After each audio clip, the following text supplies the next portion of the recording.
देखिए, वास्तुशास्त्र के बारे में जब भी हम पढ़ते हैं तो सबसे इम्पोर्टेंट बात होती है स्लोप।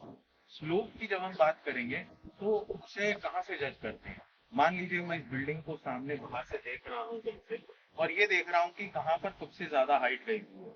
तो यहाँ पर बहुत कुछ ही एलिमेंट होते हैं जिनको हमें जज करना होता है। देखिए, सबसे पहले है माउंटिंग।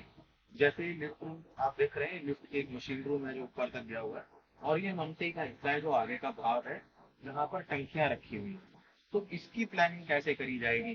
साथ ही आप ये शेड भी देख सकते हैं। जैसे ये शेड डाला है बेसिकली सोलर पैनल्स के लिए, तो इसके अंदर ये प्लानिंग भी करी जानी चाहिए कि इसकी हाइट कितनी होगी और ममटी की हाइट कैसे होगी। आइए मैं आपको इसके बारे में बताता हूँ। देखिए, सबसे पहले मैं वेस्ट फेसिंग घर के अंदर हूँ इस वक्त, यानी कि अगर मैं दिशा की तरफ देखता हूँ तो ये पश्चिम की दिशा मुझे दिखाई देती है। ये जो जीना है, जो स्टेयरकेस है और लिफ्ट है, ये एग्जैक्ट साउथ की दिशा के अंदर आ रहा है। और साउथ को सबसे ज्यादा ऊंचा हमने यहाँ पे रखा हुआ है। तो क्योंकि मशीन रूम का भाग यहाँ पर सबसे ऊंचा गया हुआ है, तो सबसे ज्यादा ऊंचा कॉर्नर साउथ का डायरेक्शन हम बता सकते हैं।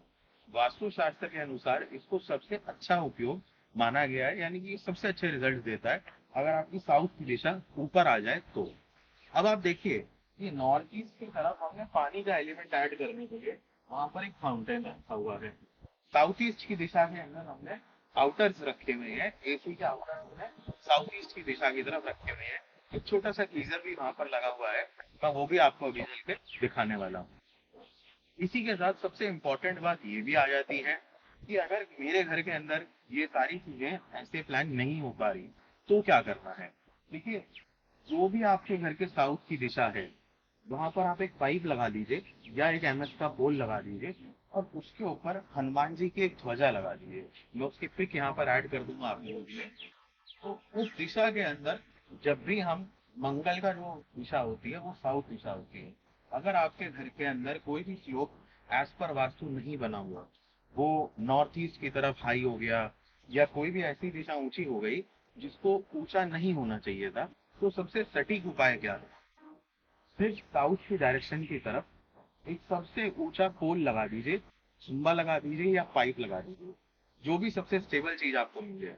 और उस दिशा के अंदर उस पर्टिकुलर जगह पर मंगल का जो ध्वज होता है, यानी कि हनुमान जी का जो ध्वज होता है, वो आपको उस दिशा में लगाना है। ये ट्राइंगल होता है शेप के अंदर, उस पे श्री राम या फिर हनुमान जी की जो तस्वीर है वो बनी हुई होती है। अब इसको लगाने का रिचुअल क्या है, इसको लगाने का तरीका क्या है।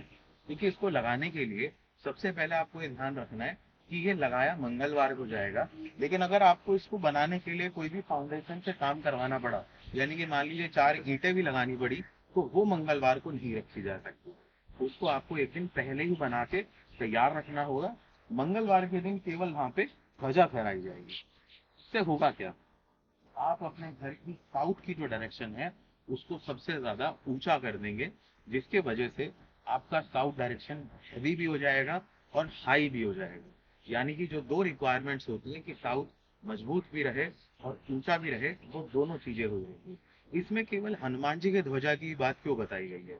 देखिए, हनुमान जी को यह वरदान प्राप्त था कि बेसिकली वो कितने भी छोटे हो सकते थे, कितने भी बड़े हो सकते थे, कितने भी भारी हो सकते थे और कितने भी हल्के हो सकते थे। इसी वजह से, और साथ ही मंगल की वो दिशा ही है, तो इस कारण से हम इस आसान सी रेमेडी को करके अपने घर के श्लोक को कहीं पर भी खराब हो रहा हो, आराम से इसे रेमेडी करके ठीक कर सकते हैं।